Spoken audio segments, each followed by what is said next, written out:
Você já se sentiu rejeitado, desprezado, rejeitada, desprezada?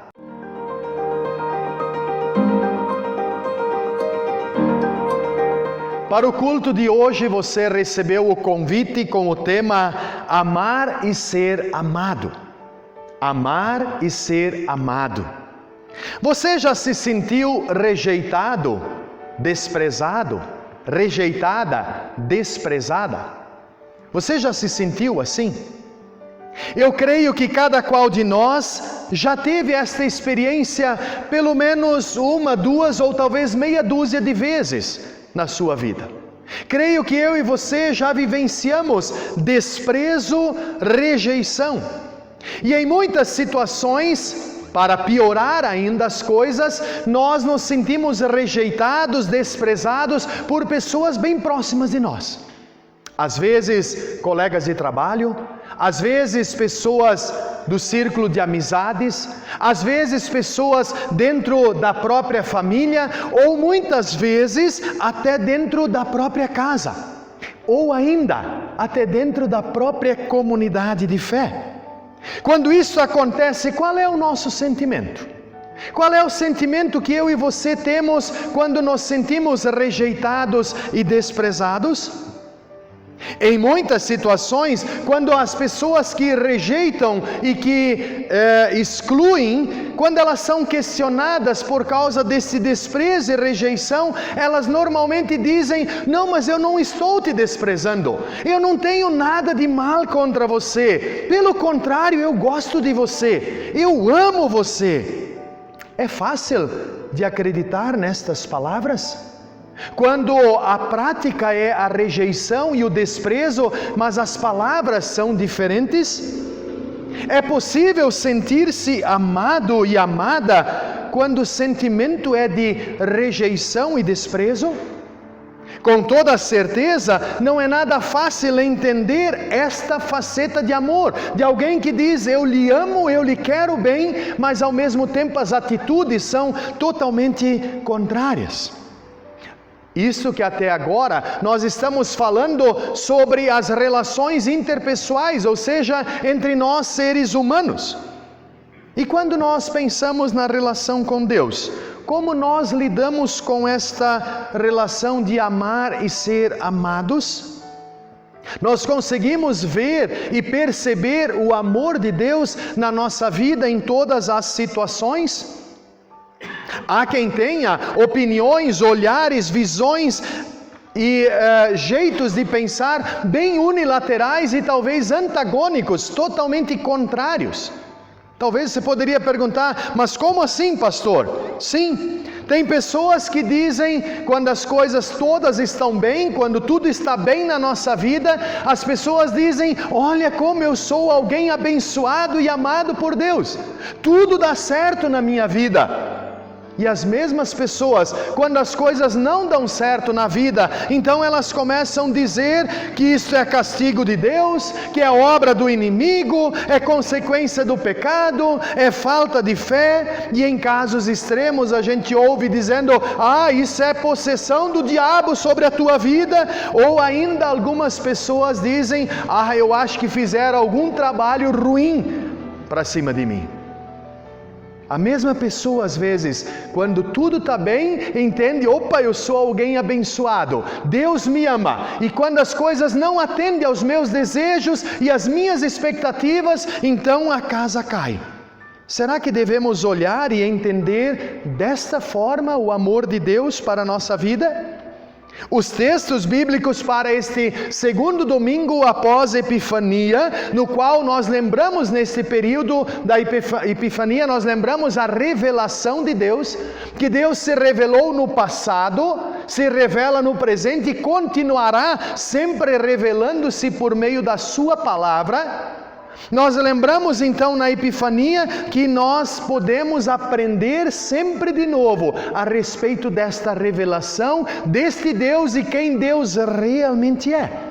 E os textos indicados para este final de semana querem nos trazer de novo novos aprendizados, também para olhar para o amor de Deus, para o amar e ser amado em relação à nossa relação com Deus. O texto base é do profeta Isaías, do qual nós ouvimos há pouco.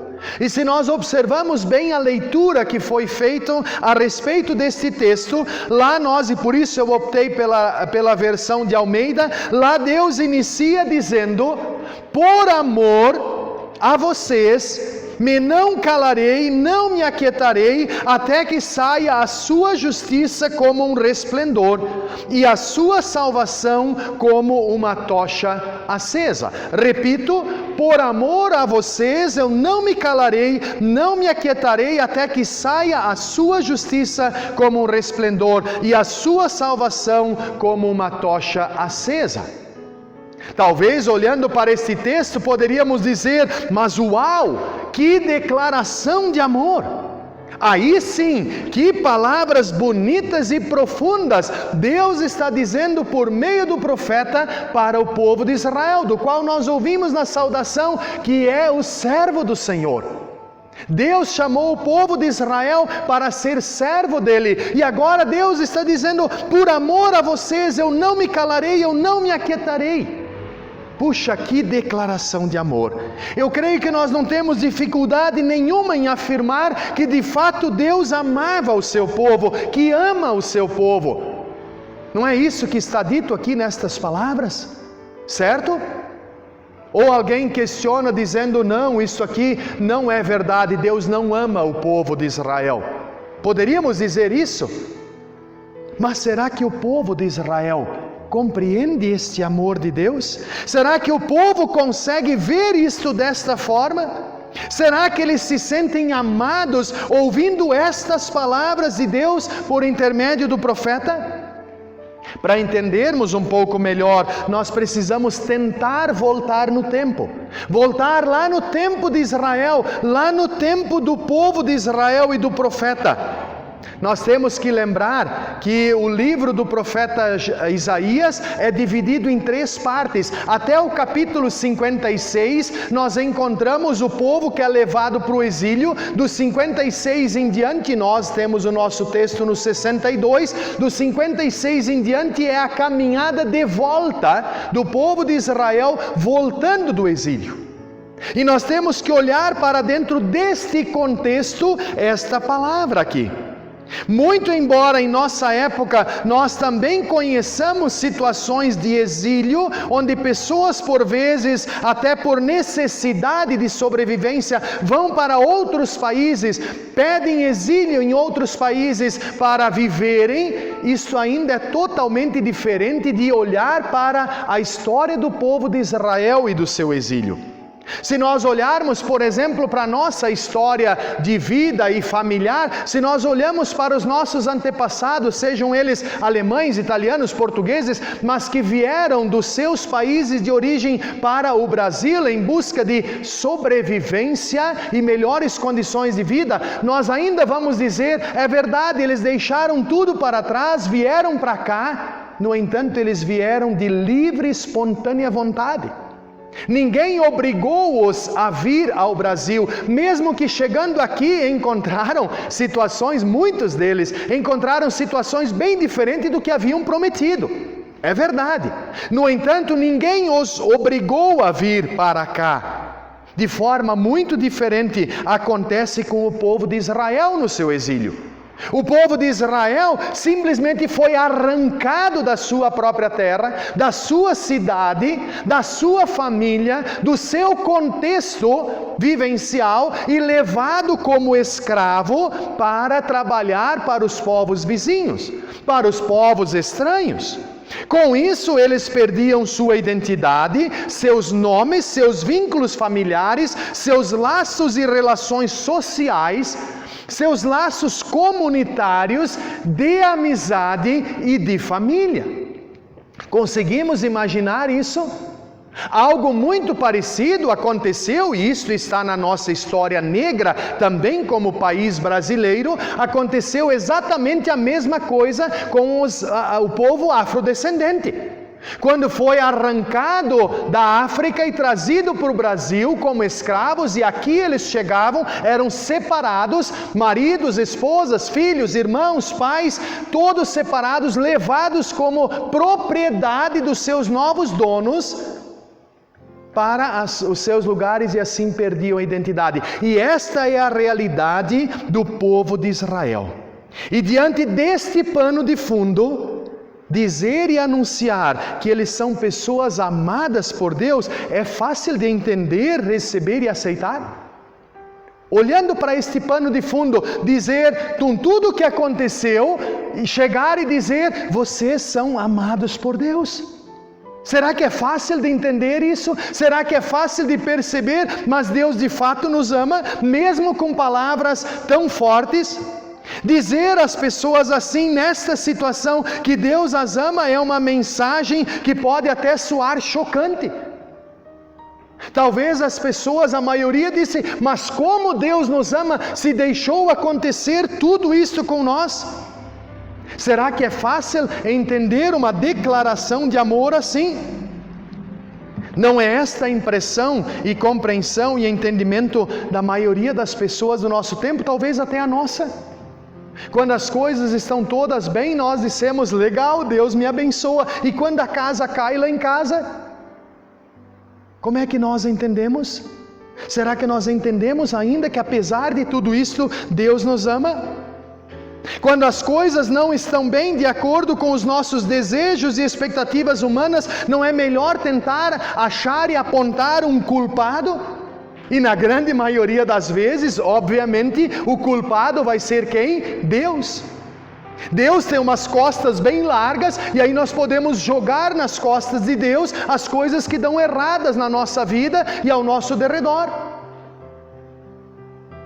Eu já ouvi muitas vezes pessoas que se embriagam altamente, pegam o seu carro sem nenhuma condição de dirigir, sai que nem maluco, acha um poste e se mata, e no dia do velório alguém ainda diz: Deus quis assim. Jogar para as costas de Deus aquilo que acontece. Assim somos nós, o ser humano. Inclusive tem igrejas, pregadores falando esta abobrinha, falando desta forma e discurso simplista, de dizer que quando as coisas não acontecem certo, é culpa de Deus. Mas por que nós agimos assim? Retomando a pregação do culto passado, da semana passada, quando nós refletimos sobre a epifania, revelação de Deus, e agora citando o apóstolo Paulo, eu quero dizer, Paulo lá em 2 Coríntios, na semana passada nós refletimos sobre isso, onde Paulo disse que nós agimos desta forma, porque nós ainda não conhecemos plenamente quem Deus realmente é. Porque se nós compreendêssemos e conhecêssemos Deus como Ele realmente é, nós não agiríamos assim. Isaías nos ajuda a entender, inclusive, por que esta nossa compreensão a respeito de Deus e o seu amor é tão limitada. Por que nós não conseguimos entender na totalidade o amor de Deus? Deus está dizendo aqui: por amor, está dito o texto lá, por amor eu não me aquietarei, e aí ele vai dizer: por amor a vocês, a sua justiça e a sua glória serão vistas pelas nações e reis. Primeiramente aqui Deus quer lembrar o povo de Israel e quer lembrar também a nós, que em primeiro lugar, por amor, Deus não quer que seja vista a nossa glória, a nossa justiça, mas sim a justiça dEle, a glória dEle. Com isso nós somos lembrados que o amor de Deus, o agir de Deus e nem o próprio Deus é propriedade privada do ser humano, muito menos individual nossa. Por isso não é fruto e nem produto de manipulação de acordo com o nosso desejo humano. Deus não se encaixa dentro dos nossos desejos. Nós não podemos criar um Deus à nossa imagem e semelhança. Gênesis vai dizer que Deus nos criou à sua imagem e semelhança. E olha que nós, o ser humano, sempre de novo, quer criar um Deus à sua imagem e semelhança, ou seja, que atenda às suas expectativas. É um tanto comum nós ouvirmos a frase: o meu Deus. Talvez você já ouviu, talvez você até já falou. Muitas pessoas, elas se dirigem a Deus dizendo, o meu Deus. Não tem problema nenhum quando a gente quer dizer, esse é o Deus que eu confio, esse é o Deus que eu deposito a minha confiança. Mas na maioria das vezes, quando a gente ouve esta frase, é uma frase em tom de possessão. Ou seja, de possessão não, de propriedade, de posse. Eu me apodero desse Deus, esse é o meu Deus e Ele tem que atender às minhas expectativas. A grande dificuldade do ser humano é de que nós somos movidos pela ideia e pelo desejo de que nós precisamos estar no controle de todas as coisas. Nós queremos dominar todas as coisas.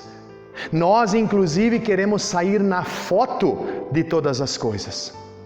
Quantas vezes nós ouvimos também, seja no âmbito político civil, mas também na família, no trabalho, também na comunidade, eu fiz isso, no meu mandato eu fiz isso, na minha gestão eu fiz isso. E aí tem igrejas que têm que estampar grande a foto de quem é que manda.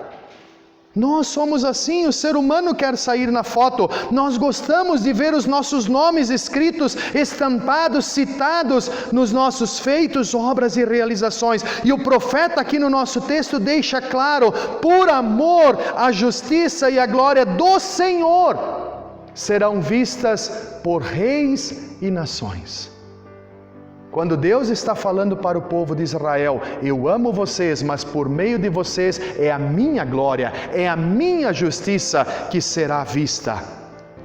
Embora Deus deseje realizar sua obra com as pessoas, e Ele quer realizar conosco, mas Ele também quer realizar a partir de nós a sua obra. Por amor, Ele quer mostrar quem Deus realmente é. Por amor, Ele quer mostrar a sua glória. No Aleluia que nós cantamos antes, não sei se vocês perceberam, nós glorificamos ao nome do Senhor. Por amor, Deus quer que nós anunciemos a glória, a justiça que é dele. Quando este Deus então reina, governa sobre tudo e todos, quando esse Deus entra em ação, então é promovida a transformação, a salvação como um resplendor, diz o profeta Isaías. Quando vocês entendem a minha justiça, a minha glória, então a salvação acontece como um resplendor. Sim, quando o Trino Deus, o Deus da transformação, da mudança de toda e qualquer situação, quando Ele age, então sim há transformação. E o profeta aqui nos apresenta e lembra que a situação que o povo de Israel se encontrava era uma situação delicada. Considerando um povo desprezado, desamparado, desolado, sem valor, nós temos que entender, o povo de Israel era aquele povo referência para outros povos, e de repente agora eles são escravos, eles eram fruto de deboche, pessoas sem valor.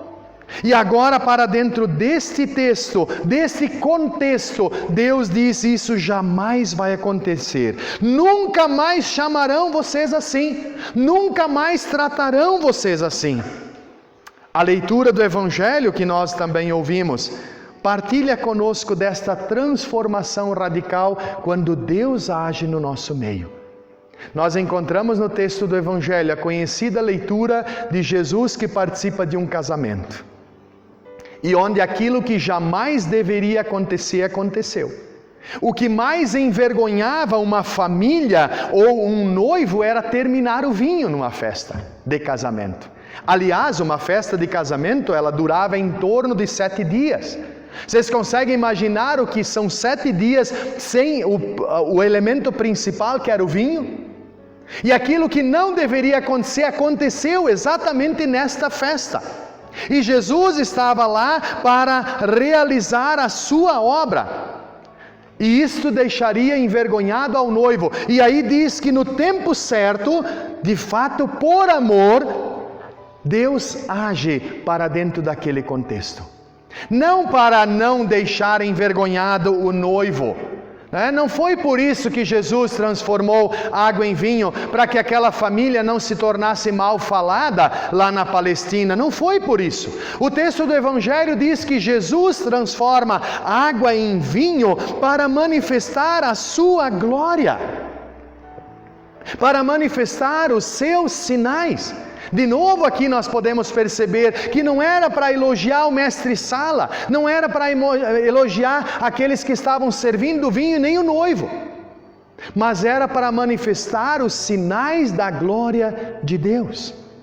Por isso Jesus age para dentro desse contexto. E aqui uma coisa importante a destacar: quando Jesus agiu naquela situação, como é que diz o texto, como é que era o vinho? O mestre-sala chama, o pessoal e diz: escuta, é normal servir o melhor vinho. Quando a turma já está um pouco alegre, assim, que já perdeu a noção do sabor, do paladar, então serve o mais ruim. E vocês fizeram ao contrário. Ou seja, quando Deus é aquele que age, tudo aquilo que não tem gosto, que não tem sabor, que é a água, se transforma no melhor vinho da festa, ou no melhor para a nossa vida. Amados e amadas, também eu e você temos passamos e passaremos por momentos e situações de exílio, onde talvez o nosso vinho vai terminar ou talvez azedar, onde parece que a vida não tem mais sabor, não tem mais gosto. Nestes momentos, talvez eu e você também temos dificuldade para entender o amor de Deus. Talvez eu e você também vamos dizer: mas que amor é este que me permite passar por tudo isto? Talvez eu e você temos dificuldade de crer nas promessas que Deus faz para nós, dizendo: eu amo vocês, eu quero salvar e transformar vocês. Por vezes nós temos dificuldade em assimilar que o amor e o agir de Deus pode estar presente em nossas vidas em toda e qualquer situação, até mesmo quando o vinho acaba, ou até mesmo quando experimentamos o exílio. Infelizmente isso se dá porque a nossa natureza humana sempre quer dizer que devemos estar no controle de todas as coisas. E as coisas precisam se encaixar dentro dos nossos princípios, dos nossos desejos e anseios. O apóstolo Paulo, na leitura de 1 Coríntios que nós ouvimos, onde fala dos dons que Deus concede para cada pessoa, para cada um de nós, ele nos lembra que ninguém pode dizer Senhor Jesus, senão pelo Espírito Santo. Ninguém consegue louvar, glorificar, reconhecer a ação de Deus se não for por meio do Espírito Santo. Paulo também nos lembra que Deus concede dons para cada um de nós, e em outra versão diz para o bem de todos. Deus dá o dom para cada um de nós para o bem do conjunto todo, não para o bem individual meu, mas para o bem da comunidade, para o bem da família, para o bem da sociedade, para o bem do mundo. Por isso Paulo vai dizer que nós devemos praticar os dons que Deus nos deu. Por amor, Deus age na nossa vida pela ação do Espírito Santo, nos mostrando quem Ele realmente é. E Ele faz isso por intermédio da Sua Palavra, que aponta nada mais, nada menos que para Jesus Cristo, que é aquele que veio para nos perdoar e salvar, transformando a nossa vida sem gosto e sem sentido, nossa vida por vezes desprezível, em vida plena, vida com sentido, vida verdadeira. Deus transforma a nossa vida quando nós nos colocamos no nosso lugar e deixamos Deus ser o próprio Deus e a glória ser somente dele. Queridos e queridas, amar e ser amado. Somente quando nós compreendemos que Deus nos ama e tudo faz por amor a nós, mesmo em meio aos exílios, mesmo quando termina o vinho, mesmo quando às vezes a vida não faz sentido, quando nós entendemos que Deus nos ama, assim como o povo de Israel também ouve o recado dizendo por amor a vocês, mesmo com tudo que vocês passaram. Quando nós entendemos isso, então nós também vamos conseguir dar amostras deste amor no mundo. Caso contrário, nós não vamos conseguir amar também. Para amar, nós precisamos nos entender pessoas amadas. Em primeiro lugar por Deus e depois também pelas outras pessoas. Usemos os nossos dons que Deus nos deu para revelar este amor para dentro do mundo. Paulo nos lembra, Deus deu um dom para cada um de nós. Seja o dom da pregação, seja o dom do serviço, seja os diferentes dons que Paulo lá cita. Mas um dom Ele deu para cada um de nós. E este dom não é para a nossa glória, não é para a nossa justiça, não é para nós aparecermos na foto. Não, é para que Deus seja glorificado. É para isso que Deus nos dá este dom. Que com o Santo Espírito nós sejamos conduzidos sempre e sempre de novo para a presença do nosso Deus, para nos sentirmos amados por Ele, e que a partir disso possamos também amar para dentro deste mundo, que muitas vezes vive um exílio, muitas vezes vive com o vinho que terminou e a vida que perdeu o sentido. Que Deus nos use como servos dele, assim como ouvimos na saudação, Israel é servo para anunciar a glória do Senhor. Eu e você somos servos chamados para anunciar a glória do Senhor. E anunciar a glória do Senhor é dizer para todos e todas que estão ao nosso derredor que Deus nos ama. E que por amor Ele faz tudo, mesmo para dentro das situações complicadas da nossa vida. Que Deus nos abençoe e guarde com a sua palavra, hoje e para sempre. Amém.